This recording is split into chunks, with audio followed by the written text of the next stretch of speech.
조선일보는 미국 실리콘밸리 빅테크들이 운명의 해를 맞았다고 보도했습니다.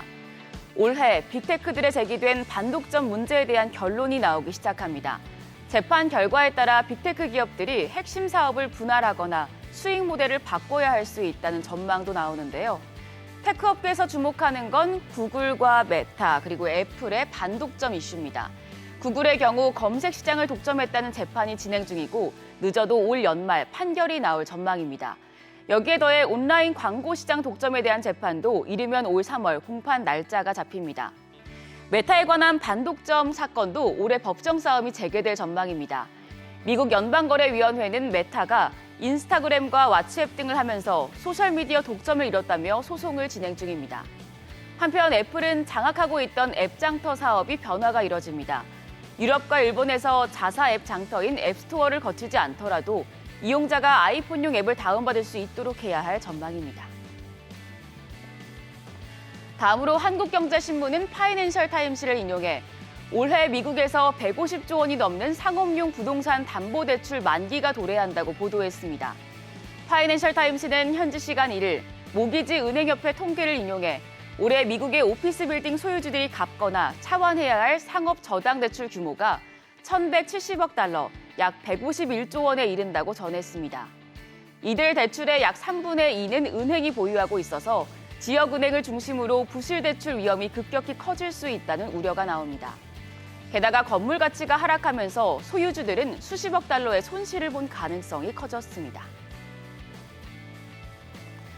다음으로 동아일보는 사우디아라비아가 지난해 전 세계 국부펀드 투자액의 약 4분의 1을 차지했다고 보도했습니다. 국부펀드 전문 조사기관 글로벌 국부펀드 보고서에 따르면 지난해 사우디 국부펀드인 공공투자기금 PIF는 한 해 전보다 52% 증가한 315억 달러, 약 40조 8,200억 원의 투자 계약을 체결했습니다.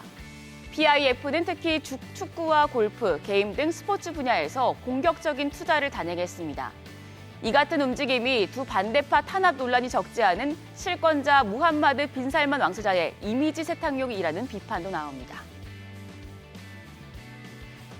매일경제신문은 지난해 말 여러 국가가 AI 스타트업을 경쟁적으로 출시하면서 자국 AI 밀어주기에 나섰다고 보도했습니다. 이코노미스트에 따르면 지난해 11월 28일 아랍에미리트는 국가가 지원하는 AI 스타트업 AI70일 출범을 선언했습니다. 프랑스에서는 창립한 지 7개월 된 AI 스타트업 미스트랄이 지난달 11일 4억 달러, 약 5,198억 원 상당의 자금 조달 계획을 발표했습니다. 인도의 신생 AI 스타트업인 크루스트림은 지난달 15일 인도의 첫 대규모 언어 모델 LLM을 발표하기도 했는데요. 미국 오픈 AI가 만든 챗 GPT가 촉발한 인공지능 AI 기술 경쟁이 이제는 국가 간 경쟁으로 번지면서 AI 내셔널리즘, 국가주의라는 단어까지 등장했습니다. 이어서 한겨레 신문은 올해 CES는 가전과 스마트폰, 자동차 등 모든 영역에 침투한 인공지능을 체험할 장이 될 것이라고 보도했습니다. 이번 달 9일부터 12일까지 열리는 CES에는 역대 최대 규모인 4,200여 개 기업이 참가합니다. 전시회의 주요 기술 카테고리 중 가장 주목받는 영역은 바로 인공지능입니다.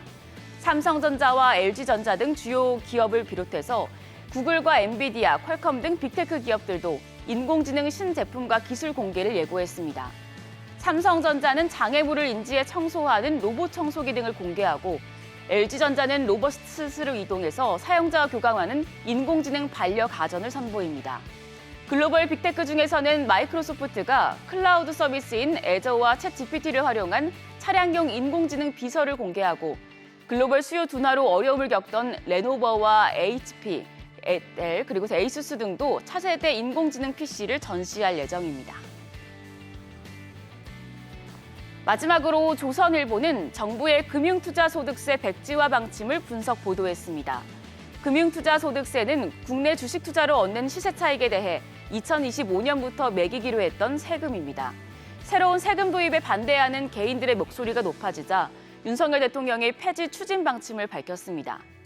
개인 투자자들은 금투세 백지화를 요구해온 것이 우리나라가 세계 주요국들과 달리 주식을 팔 때 증권 거래세를 매기기 때문이었습니다.